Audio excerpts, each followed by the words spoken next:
bab zina dia. Halaman 53 bab zina. Semua na'udzubillah min zalik, ya. Berlindung kita pada Allah dari perbuatan zina ini.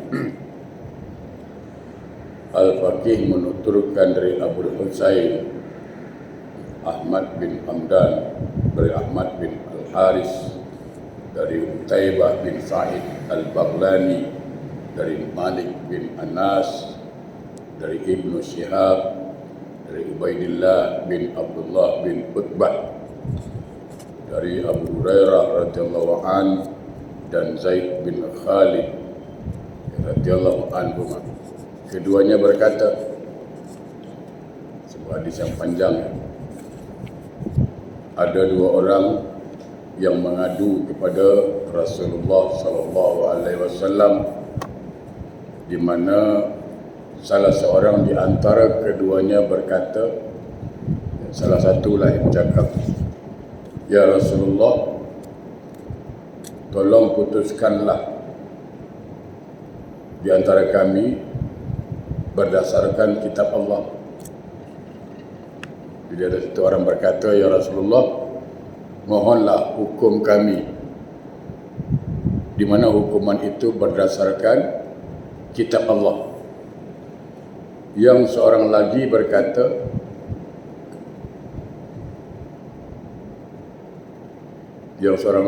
lalu dikatakan apa sini? Putuskanlah permasalahan di antara kami dengan kitab Allah dan izinkanlah saya untuk berbicara. Jadi beliau bersabda, silakan. Maka dia berkata, sesungguhnya anakku bekerja pada orang ini, kemudian anakku berzina dengan istrinya. Orang yang memberitahuan kepadaku bahwa anakku terkena hukuman rejam, dilontar dengan batu. Aku lalu menebus hukuman itu dengan 100 ekor kambing dan budak perempuanku. Kemudian aku bertanya kepada para ulama dan mereka memberitahukan kepadaku bahwa anakku kena hukuman dera 100 kali dan diasingkan 1 tahun, sedangkan rejam itu atas istrinya. Kemudian Rasulullah SAW bersabda, demi zat yang jiwaku berada dalam genggamannya, sungguh aku akan memutuskan permasalahan kalian berdua dengan kitab Allah. Mengenai kambing dan budak perempuan itu, maka dikembalikan kepadamu, sedangkan anakmu didera 100 kali dan diasingkan 1 tahun. Beliau lalu menyuruh Unais al-Islami untuk mendatangi istri orang itu seraya bersabda, wahai Unais, cepat pergi ke istri orang ini. Apabila ia mengaku, maka rejamlah dia. Istri orang itu pun mengaku, maka ia direjam. Okey, baik. Jadi gini, biar faham, ya, senang tu kalau dibaca macam itulah dia modelnya. Ada kejadian dua orang jumpa Nabi. Maka dia berkata, ya Rasulullah, salah seorang berkata, tolong putuskan kepada kami hukuman sesuai dengan kitab Allah dan Rasulnya. Izinkan kami bicara. Kata Nabi, silakanlah bercakap. Gini, anak aku bekerja dengan seorang tuan. Tuan tu ada isteri. Gitulah. Tuan tu ada isteri. Maka anak dia ni belum kahwin, masih bujang lah, masih bujang. Anakku telah berzina dengan isteri orang ini, dengan isteri orang maksudnya. Lalu ada orang kasih tahu saya bahawa hukuman anak saya direjam sampai mati. Maka saya tebus dengan 100 kambing dan seorang budak perempuanku. Tolong ya Rasulullah, putuskan itu. Sebab aku dengar dari ulama mengatakan anak aku tak direjam, yang direjam isteri orang ini. Tolong ya Rasulullah, macam mana ni? Baik. Dengar baik-baik. Hukuman zina ini ada dua. Ya. Hukuman zina itu, zina itu ada dua disebut istilahnya. Satu zina muhsan, satu lagi gairu muhsan. Itu zina. Saya ulang balik, satu zina itu disebut dengan istilah zina muhsan. Ada lagi zina gairu muhsan. Apa itu zina muhsan? Zina muhsan ialah apabila seseorang, sama ada lelaki atau perempuan, yang pernah bernikah, pernah berumah tangga, sama ada sekarang dia duda atau janda, tak kisah, janji dia pernah nikah. Kalau dia melakukan zina, maka dia disebut zina muhsan. Hukumannya rejam sampai mati. Itu namanya zina muhsan. Sama ada dia janda atau duda sekarang ini. Tapi kalau dia belum pernah nikah, lalu melakukan perzinahan, maka disebut zinanya ghairu muhsan. Jadi satu zina muhsan, satu zina ghairu muhsan. Bagi orang yang belum pernah menikah melakukan perbuatan zina, maka hukumannya 100 kali sebat cambuk, 100 kali cambuk dan buang negeri setahun. Itulah hukumannya. Ya.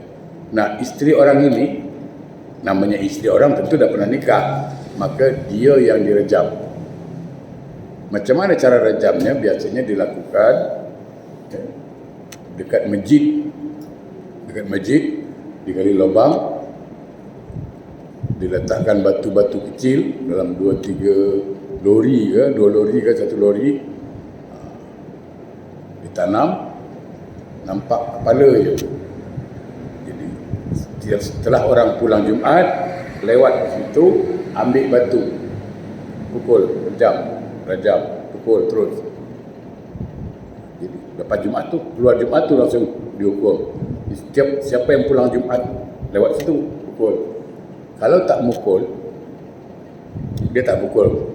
Kesianlah tengok dia, kan ada tu, tak sampai hati. Yang cakap kasihan tu, dia yang kena pukul lagi. Bandingkan dengan dia. Tidak ada kata kasihan, kerana itu hukum Allah. Na'udzubillah min zalik. Ya. Jadi itu jadi zina itu dua.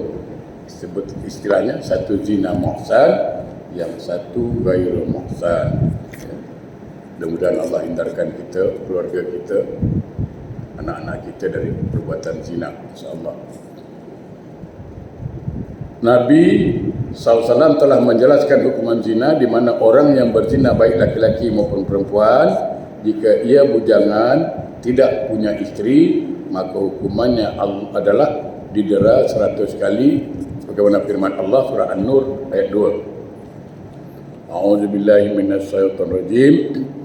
Az-zaniyatu waz-zani fajridu kulla wahidin minhuma mi'atal jaldah. Yang jelas tu. Wala ta'khudhukum bihima ra'fatun fi dinillahi in kuntum tu'minuna billahi wal yawmil akhir wal yashhad 'adzabahuma ta'ifatun minal mu'minin. Perempuan yang berzina dan laki-laki yang berzina, maka deralah masing-masing dari keduanya itu 100 kali dera. Jangan ada belas kasihan, kan? Jangan ada belas kasihan kepada keduanya untuk mencegah kamu menjalankan agama Allah. Jika kamu beriman kepada Allah dan hari akhirat, dan hendaklah pelaksanaan hukuman mereka disaksikan oleh sekumpulan orang-orang beriman. Okay. Di hukuman di mana dilakukan? Depan orang ramai. Supaya apa? Supaya datang malu. Kalau rejam di mana dihukum? Dekat masjid, hari Jumaat. Jadi orang keluar aja salat Jumaat, itu jam lah. Dilempar pakai batu. Jamaah yang berbahagia, ya. Jadi maksud ayat tadi apa? Jangan ada belas kasihan. Dengan gara-gara belas kasihan, akhirnya tak jadi dihukum. Allah Ta'ala pun sangat sayang kepada hamba-hambanya, namun Allah tetap memerintahkan hukuman. Seandainya di dunia tidak dilaksanakan, maka di akhirat pasti dilaksanakan.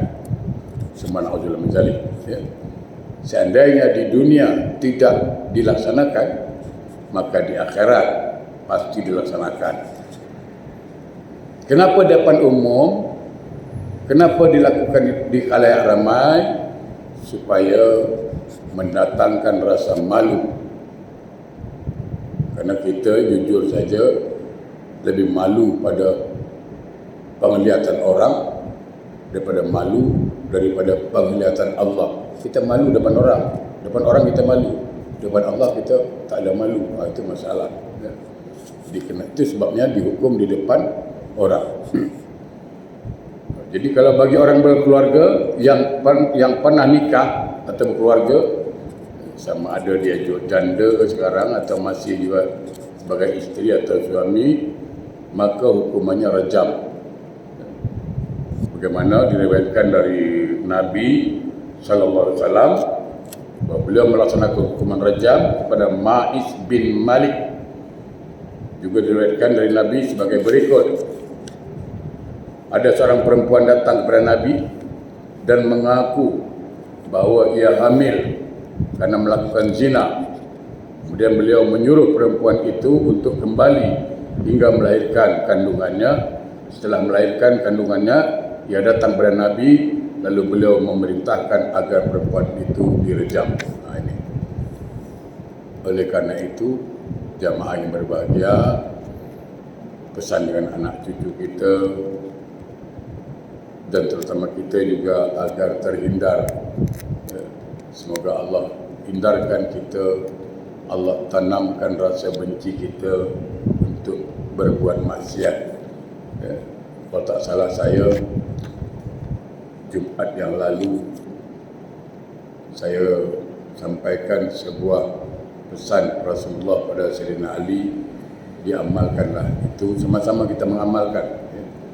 Sama-sama kita mengamalkan supaya kita terhindar dari segala maksiat, termasuklah maksiat zina ini. Apa pesan Rasulullah pada Sayyidina Ali? Wahai Ali, pesan kata Rasulullah, bacalah surat Al-Ikhlas 10 kali selepas subuh. Boleh selepas solat subuh, boleh selepas subuh, artinya lebih sikit lah. Kita naik MRT ke, naik bas ke, tapi sebaiknya selepas kita zikir biasa, Allahumma antas salam, baca tasbih, tahmid, tahlil semua, sebelum kita tutup solat kita, sejadah kita, bacalah Al-Ikhlas 10 kali. Tapi sebaiknya baca diawali dengan Bismillahirrahmanirrahim setiap membaca itu. Bismillahirrahmanirrahim. Qul huwallahu ahad, Allahus samad, lam yalid wa lam yulad wa lam yakul lahu kufuwan ahad. Bismillahirrahmanirrahim. Qul huwallahu ahad, Allahus samad, lam yalid wa lam yulad wa lam yakul lahu kufuwan ahad. Kata Rasulullah 10 kali baca. Siapa yang baca surat Al-Ikhlas 10 kali selepas subuh, maka Allah hindarkan dia dari perbuatan maksiat walaupun syaitan berusaha menggodanya. Allah selamatkan dia. Maka jadikanlah amalan itu setiap hari, baca selepas subuh. Bismillahirrahmanirrahim. Qul huwallahu ahad, Allahus samad, lam yalid wa lam yulad wa lam yakul lahu kufuwan ahad. 10 kali. Maka harapan kita semoga terhindar dari segala maksiat. Dalam Al-Quran surah Al-Isra ayat 32, Allah berfirman, A'udzu billahi minasy syaithanir rajim.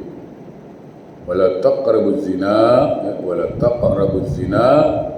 innahu kana fahishatan wa sa'a sabila. Dan janganlah kamu mendekati zina, karena sesungguhnya zina itu adalah suatu perbuatan keji yang buruk. Jemaah yang berbahagia, jadi hukuman zina itu dua. Satu, didera atau dicambuk 100 kali bagi yang belum pernah nikah. Bagi yang pernah nikah, direjam. Sekali lagi saya ingatkan kita semua, seandainya di dunia tidak terlaksana, maka dia akan dilaksanakan di akhirat, dan jauh lebih sakit, lebih berat, lebih azab. Mudah-mudahan Allah hindarkan kita dari perbuatan maksiat ini. Dalam ayat yang lain Allah berfirman, surah Al-An'am 151, A'udzubillahi minasyaitonir rajim, wala taqrabul fawahisha ma zahara minha wa ma batan. Dan janganlah kamu mendekati perbuatan-perbuatan keji, baik yang tampak di antaranya maupun yang tersembunyi. Apa yang maksud nampak dan tersembunyi itu? Yang dimaksud dengan perbuatan keji yang tampak adalah zina, dan yang tersembunyi adalah, minta maaf, pegang-pegang tangan dan sentuh-sentuhan dan cium-ciuman. Semua itu termasuk zina. Sebagaimana disebutkan dalam hadis, al-yadani tazniyani wal ainani tazniyani. Kedua tangan itu berbuat zina dan kedua mata juga berbuat zina. Jadi kalau belum nikah, bukan muhrim, pegang-pegang tangan, itu jelas zina. Bahkan dalam hadis dikatakan lebih baik ditusuk dengan jarum yang panas di keningmu, lebih baik ditusuk jarum yang panas di kening ini daripada menyentuh seseorang yang bukan muhrim. Tapi Singapura saya percaya habis. Tak ada laki-laki yang, jarang lah laki-laki yang mau salam dengan suami orang, isteri, jarang. Saya belum pernah jumpa. Tapi kat kampung saya, kalau tak bersalam macam tak sah, heran dia. Kita tak sambut, dia cakap kita sombong, disambut haram.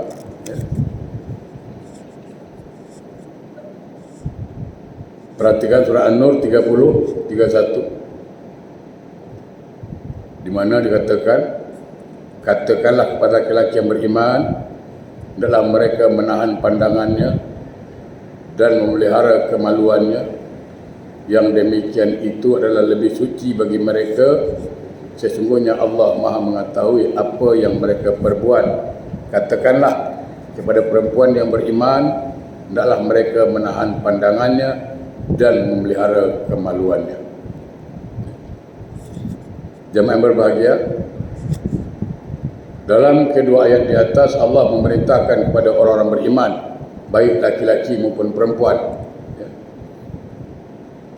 Diriwayatkan dari Ja'far bin Abu Talib bahawa pada masa jahiliyah ia tidak pernah melakukan zina dan berkata, aku tidak ingin kehormatanku dinodai orang lain, maka aku pun tidak mau menodai kehormatan orang lain. Jamaah yang berbahagia, saya ingin menjelaskan sekarang ini, zaman sekarang ini, punya anak di luar nikah macam bukan lagi satu yang memalukan. Kalau di zaman saya lah, tahun-tahun 60-an, 70-an, kalau ada anak hamil, anak gadis hamil di luar nikah, aduh, satu kampung bising. Sekarang dianggap ada biasa, ramainya. Itu kadang-kadang ada macam tak bersalah. Macam tak bersalah. Jangan. Saya jelaskan, ulang balik hukum. Satu, pertama, Bila anak ini anak di luar nikah, bayangkan, pertama diharamkan memakai bin atau binti bapaknya. Bayangkan kalau dia pakai juga, haram hukumnya. Jadi jangan anggap mudah. Itu satu, haram hukumnya berbin atau berbintikan ayah itu.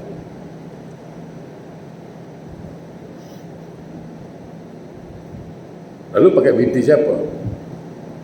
Dia tidak berbintikan ayah tapi menggunakan nasab ibu.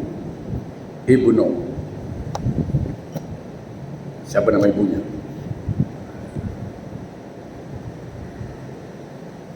Ada yang mengatakan lagi bin Abdullah pun ada juga lah. Yang kedua, zakat fitrah anak di luar nikah ini bukan kewajiban ayahnya tapi kewajiban ibunya. Dua. Yang ketiga, anak yang di luar nikah ini tidak berhak mendapatkan harta warisan kecuali diberikan hibah atau wasiat masa hidup. Itu pun tak boleh lebih dari sepertiga, kalau saya tak silap lah.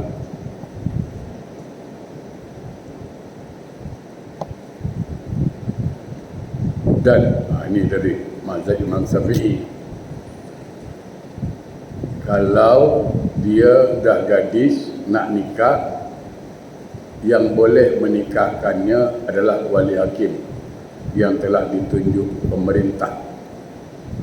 Ayahnya tidak boleh menjadi wali, kerana dalam hukum, walaupun tu anak dia lah, katakan dalam segi pandangan dunia, dari segi kedokteran memang itu benih dari dia, betul. Tapi kan COE belum bayar, itu masalah. Belum bayar cukai kita Melayu. Itulah. Di luar pagar itu. Tetap dihukum anak haram, tidak boleh bapaknya menjadi wali hakim. Nah, di sini faham, karena si bapak ini tak boleh jadi wali, berarti bukan muhrim. Kalau bukan muhrim, berarti hududnya batal. Nah, gitulah. Jadi seandainya bapak ini bersentuhan dengan anak ini, maka hududnya batal. Hati-hati. Bayangkan, minta maaf ya, kalaulah suami istri dia pergi pasar, dia berduaan sama anaknya, dia anggap tu anak dia lah. Dia berduaan di rumah dengan anaknya. Yang anak berseluar pendek, si anak pun pakai seluar pendek, baju terdedah sedikit, dia anggap tak ada apa, itu bapak aku tu. Tapi itu bukan muhrim, akhirnya haram. Nah, selanjutnya, ini yang terjadi kat Singapura, kita faham itu hari ya, pernah kejadian lah. Jadi anak yang pertama itu perempuan, anak zina, lahir adik dia setelah nikah melahirkan lagi istrinya, yang lahir anak laki-laki. Yang laki-laki ni halal lah, dan nikah pun. Berjalan terus antara laki-laki adik dengan kakak ni hudud tak batal lah, kena 1,000.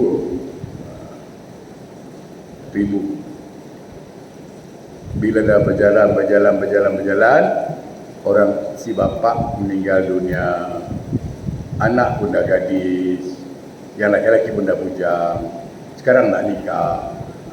Bila nak nikah, mak tak bagi tahu cerita sebetulnya. Akhirnya ditanya sama Tok Qadi, siapa bapak dia masih hidup? Dah meninggal. Siapa wali masih hidup? Yang agak-agak mak cakap ada adik kandungnya. Tu adik kandungnya. Tok Qadi cakap lagi, satu ayah satu ibu ke? Ya. Menjawab aja. Maka diwalikanlah dengan adiknya. Sah tak nikahnya? Tidak. Kenapa tidak sah? Karena dia bukan saudara satu ayah. Tapi satu ibu yang boleh itu, saudara, satu ayah, satu ibu. Ayahnya, walaupun dalam dunia mengatakan itu memang ayah dia, tapi yang satu kan di luar nikah, pahami. Jadi sekali lagi, jemaah yang berbahagia, jadi jangan anggap remeh anak luar nikah itu, banyak hukumnya. Jadi jangan biarkan.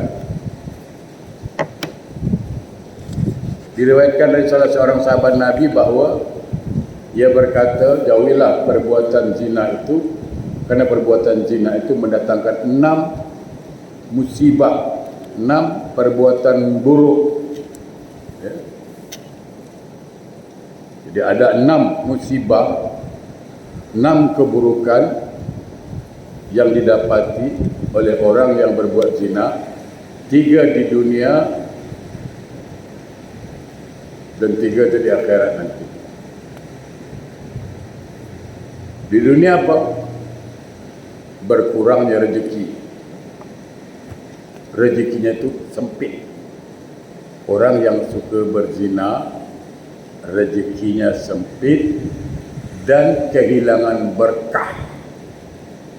Semua na'udzubillah min zalik. Ada rezeki tapi tak berkah. Bahkan ada rezekinya yang susah. Itu satu. Orang yang melakukan zina, na'udzubillah min zalik, pertama di dunia aja dia kehilangan berkah soal rezeki dan sulit atau susah mendapatkan rezeki. Yang kedua, dia dibenci oleh orang. Mana ada orang suka pada orang penzina, dan dia terhalang dari berbuat baik. Hatinya tertutup nak buat baik, itu maksudnya. Orang kalau dah berzina, hatinya tertutup nak sedekah, tak minat dah. Nak mengaji, dah tak minat dah. Nak datang masjid, dah tak minat dah. Itu 3 ni. Bila seseorang melakukan zina, 3 ni hukumannya. Pertama, hilang berkah rezeki. Yang kedua, terhalang dari berbuat baik. Biasanya rajin ke masjid, sekarang dah malas. Biasa rajin baca Quran, sekarang dah malas dah. Biasa rajin berzikir, sekarang dah lupa dah. Biasa rajin sedekah, sekarang dah lupa. Ni, hilang berkah. Yang kedua, terhalang dari berbuat baik. Yang ketiga, dibenci oleh orang. Sekarang ada tren baru, apa istilahnya? Pelakor. Ada istilah pelakor tu, perebut laki orang. Itu, ya. Dah tak ada, heran, susah nak cakap. Sedangkan 3 akibat ya, zina itu di akhirat apa? 1, mendapat murka Allah. Mendapat murka Allah. Yang kedua, hisab yang sangat berat dan masuk dalam neraka. Itu 3 tadi. Sedangkan neraka itu adalah api yang sangat panas. Dikatakan apa dalam hadis Nabi? Inna narakum hadhihi juz'um min 70 juz'a min nari jahannam. Na'udzubillah min zalik. Sesungguhnya apimu di dunia ini adalah salah satu dari 70 bagian api neraka jahanam. Jadi neraka jahanam, api neraka jahanam tu dibandingkan api dunia 70 kali lipat panasnya tu. Sehingga dikatakan seringan-ringan, ni paling ringan. Azab orang dalam neraka ni paling ringan tu. Apa itu? Orang yang masuk neraka belum sampai kakinya, belum sampai memijak batu neraka, belum sampai telah menggelagak ubun-ubun di kepala dia. Semua na'udzubillah, semua na'udzubillah min zalik. Dikatakan dalam hadis yang panjang, bahawa beliau bersabda, iaitu Nabi sallallahu alaihi wasallam bersabda kepada di mana mengatakan malaikat Jibril berkata, Nabi sallallahu alaihi wasallam bersabda, iaitu dengan berkata kepada malaikat Jibril alaihissalam, ya Jibril, tolonglah gambarkan padaku, beri aku gambaran tentang neraka. Lalu Jibril berkata, jadi satu hari Rasulullah berkata pada Jibril, Jibril, tolong bagi aku tahu, tahu aku macam mana gambaran neraka itu. Agak-agak macam mana bayangan neraka itu. Maka Jibril menjelaskan, ya wahai Muhammad, api neraka itu hitam kelam. Seandainya sebesar lubang jarum dari api neraka itu dijatuhkan ke bumi, niscaya terbakarlah semua yang ada dalam bumi ini. Bayangkan, andai kata api neraka jahanam tu dicampakkan ke bumi, tak usah banyak-banyak, sebesar lubang jarum saja, terbakar habislah bumi. Bayangkan panasnya, semua na'udzubillah. Seandainya sepotong baju yang ada dalam neraka itu,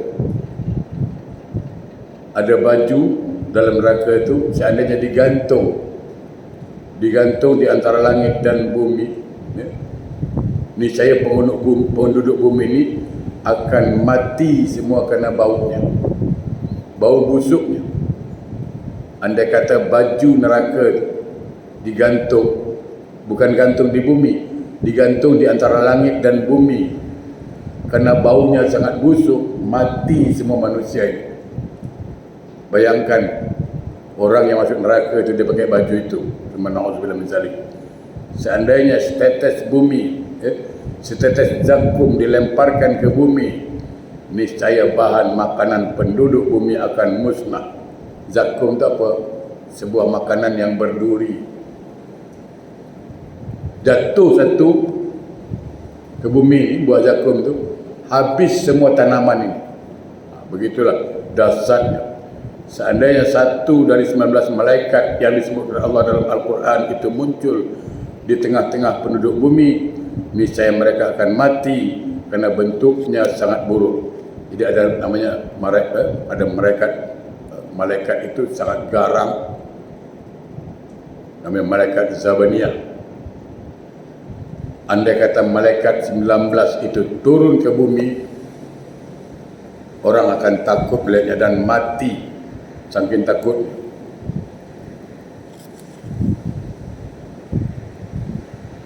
Seandainya satu lingkaran dari rantai, sebagaimana disebutkan Allah dalam Al-Quran, yang dibuang ke bumi, maka akan hancurlah lapisan bumi paling bawah.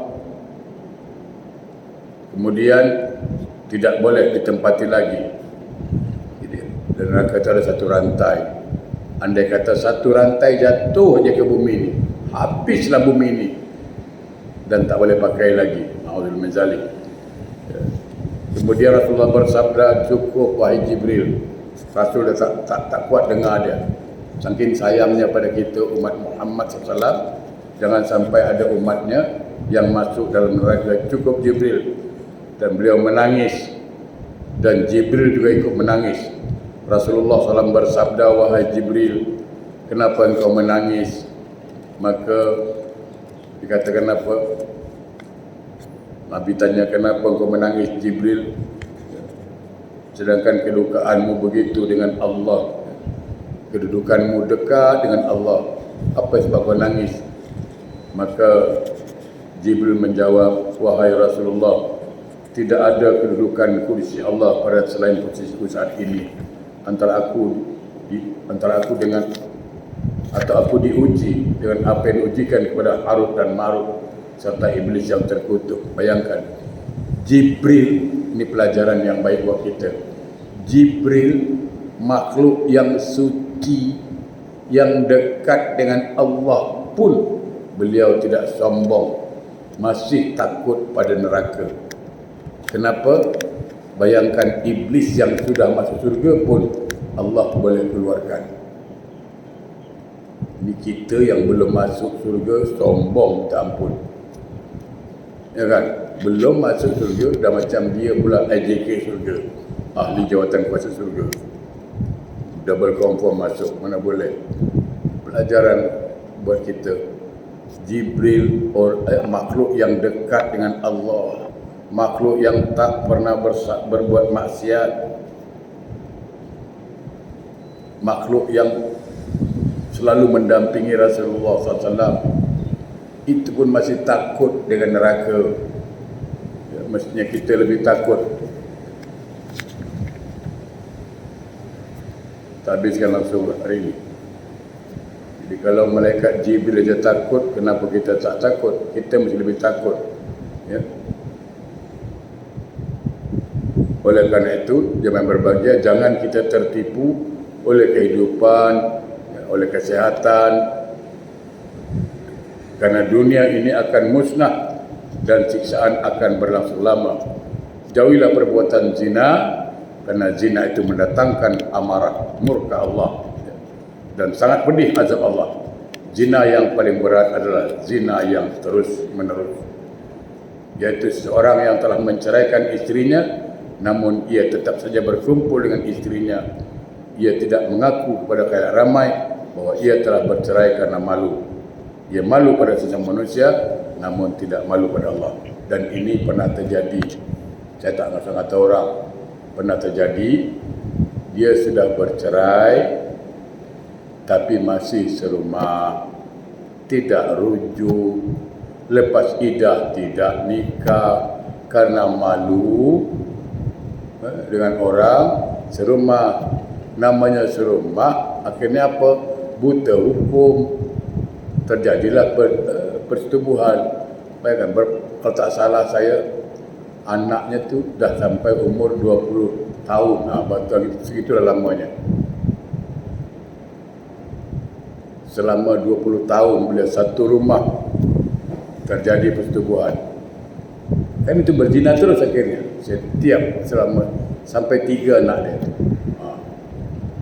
Kenapa? Kerana ada rasa malu dengan orang.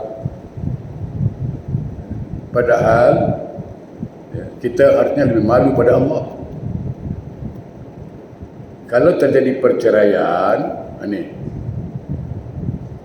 selagi belum iddah, belum habis iddahnya, dia boleh rujuk.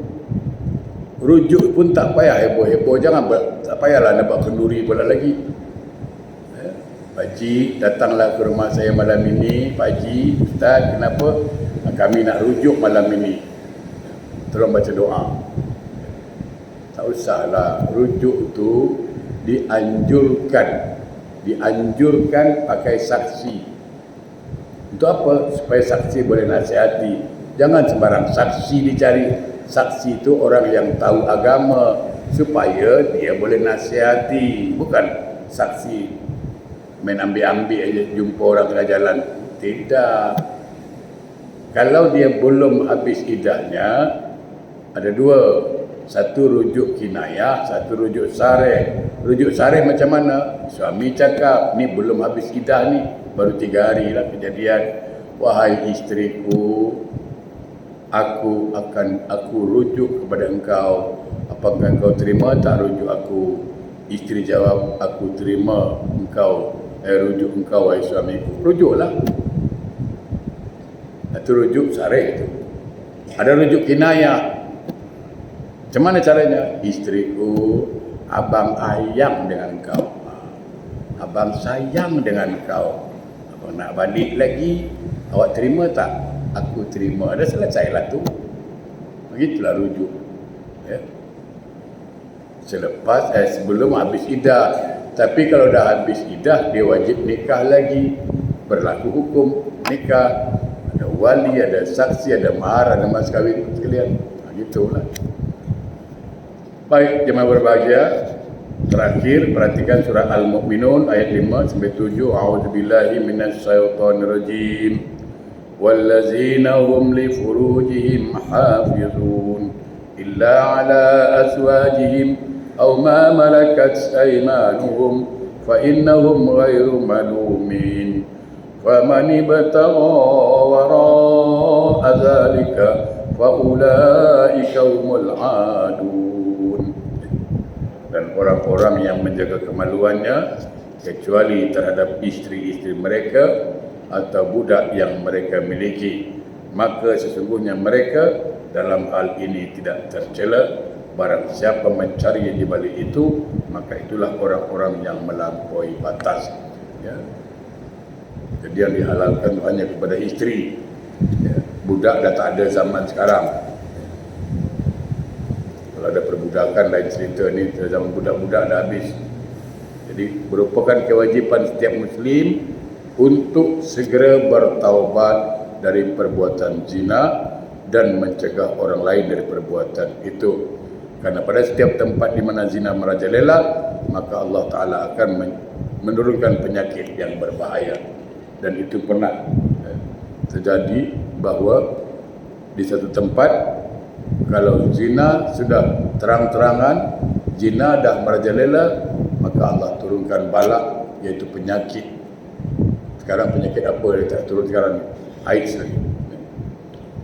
Al-Faqih menuturkan dari Abu Ya'qub Ishaq bin Ibrahim Al-Attar dari Muhammad bin Saleh, panjang ni, intinya dari Ibnu Abbas radhiyallahu an, apabila kamu melihat pedang telah dihunus dan darah telah mengalir, maka ketahuilah bahawa hukum Allah telah disia-siakan di tengah-tengah mereka. Lalu Allah menyiksa sebagian dari mereka karena sebagian yang lain. Apabila kamu melihat hujan telah berhenti, kemarau panjang, maka ketahuilah bahawa orang-orang yang tidak mengeluarkan zakat, lalu Allah menahan hujan dari sisinya. Bila kamu melihat ada wabah penyakit merajalela, maka ketahuilah bahawa perbuatan zina telah merajalela. Okey, jemaah berbahagia. Bila dikatakan di situ hukum Allah telah disia-siakan, maka banyaklah terjadi pertumpahan darah. Kalau zakat sudah tidak dikeluarkan, banyak orang yang tidak mau keluarkan zakat, maka akan terjadi musibah. Apa itu? Kemarau panjang. Kemarau panjang, panas berkepanjangan, kering air. Dan bila zina dikerjakan terang-terangan, maka musibah akan datang, iaitu penyakit Allah turunkan. Kita tengoklah banyak macam-macam penyakit sekarang. Covid itulah, inilah, macam-macam Covid. Ya, penyakit AIDS lah, apalagi itu. Apa monyet ke apa, macam-macam sekarang ni. Ya, macam. Ya, flu babi lah. Babi pun kena flu sekarang. Ya kan? Mudah-mudahan kita terhindar dari perbuatan maksiat, terlebih lagi perbuatan zina. Semoga Allah ampunkan segala dosa kita. Allah lapangkan kubur kedua orang tua kita, dan Allah ridho kepada kita semua. InsyaAllah. Nanti jumpa lagi Jumaat depan.